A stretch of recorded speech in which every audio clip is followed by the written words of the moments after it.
मेरे साथ हैं कांग्रेस के सांसद इमरान मसूद, सहारनपुर से चुने गए हैं। सर, यूपी सरकार ने एक फैसला लिया है। उनका कहना है कि जितने भी दुकानदार हैं वो अपना नाम जाहिर करें, और इसको लेकर आप लोग विरोध कर रहे हैं। लेकिन सरकार का ये तर्क है, आखिर किसी व्यक्ति को अपनी पहचान छुपानी क्यों पड़ रही है? कांवड़ यात्री पवित्रता का ध्यान रखते हैं, तो ऐसे में किसी को इसमें कोई दिक्कत नहीं होनी चाहिए। देखिए, अभी तो ये पवित्रता के नाम पर धर्म पूछ रहे हैं, कल पवित्रता के नाम पर जाति पूछेंगे। ये कहाँ कौन से युग में ले जाना चाह रहे हैं हमको? ये कौन से युग में ले जाना चाह रहे हैं? देश नफरत से नहीं चलेगा, जाति पाति धर्म के बंधन छोड़ करके मोहब्बत के साथ चलेगा। आप जिस बात को कह रहे हैं वही बात जयंत चौधरी भी कहते हैं, केंद्रीय मंत्री हैं। प्रफुल्ल पटेल भी कह रहे हैं इस्तीफा देना, इस्तीफा दें। अगर नैतिकता है तो इस्तीफा दें। दबाव तो तब बनेगा, आपके बोलने से क्या दबाव बन रहा है? आपको मीरापुर का इलेक्शन नजर आ रहा है, इसके अलावा कुछ भी नहीं है। एक और फैसला लिया गया केंद्र सरकार की तरफ से। उन्होंने कहा है कि जो सरकारी कर्मचारी हैं वो अब आरएसएस की गतिविधियों में शामिल हो सकते हैं। जो कांग्रेस के साथी गण हैं वो ये कह रहे हैं कि संघीकरण हो रहा है पूरी की पूरी सरकारी तंत्र का। देखिए, आरएसएस एक विचारधारा है और उस विचारधारा से देश का बहुसंख्यक लोग जो हैं मुखालफत करते हैं। 70% से ज़्यादा लोग इससे असहमत हैं।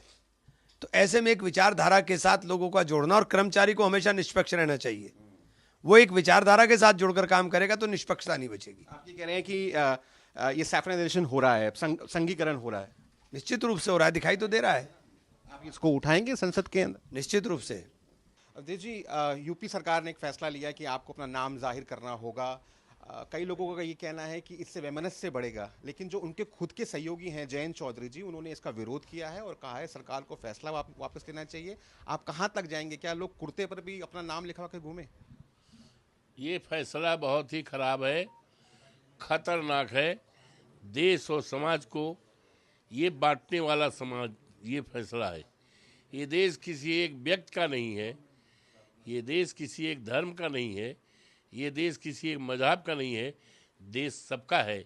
और ये बात अगर न समझी गई तो नुकसान भी सबका है। बीजेपी का तर्क है कि आखिर नाम बताने में समस्या क्या है? एक ऑप्शन मिलता है कांवड़ियों को जो कि पवित्रता का ध्यान रखते हैं अपनी यात्रा के दौरान, तो नाम बताकर इसमें ऐसा है, आज भी तमाम ऐसी दुकानें हैं, जैसे हमारे यहाँ बहन बेटियों के सुहाग के लिए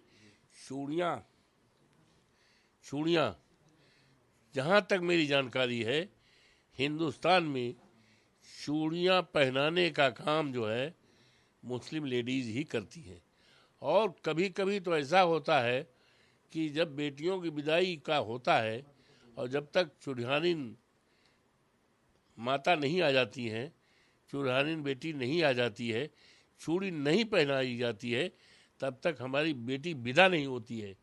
तो ये क्या करेंगे? क्या कर रहे हैं? इनकी क्या सोच है? किस लिए इसे करने चाहते हैं? ये देश और समाज को बांटना चाहते हैं, किसी कीमत पर नहीं होने पाएगा। केंद्र सरकार ने एक आदेश दिया है कि जो भी सरकारी कर्मचारी हैं वो अब आरएसएस की जो एक्टिविटीज हैं उसमें भाग ले सकते हैं, जबकि 1966 से ये बैन था। कांग्रेस का ये कहना है ये संघीकरण हो रहा है। ये पूरी तरह से गलत है। ये संघ में लाने का एक प्रयास है कि सब लोग संघ में आवें, संघीकरण हो जाएं और संघ की भावनाओं के अनुसार काम करें। ये बिल्कुल गलत है, इस पर पाबंदी लगी नहीं चाहिए। आप संसद के सदस्य हैं, आप उठाएंगे इस मुद्दे को पार्लियामेंट के अंदर? मजबूती के साथ देखिएगा।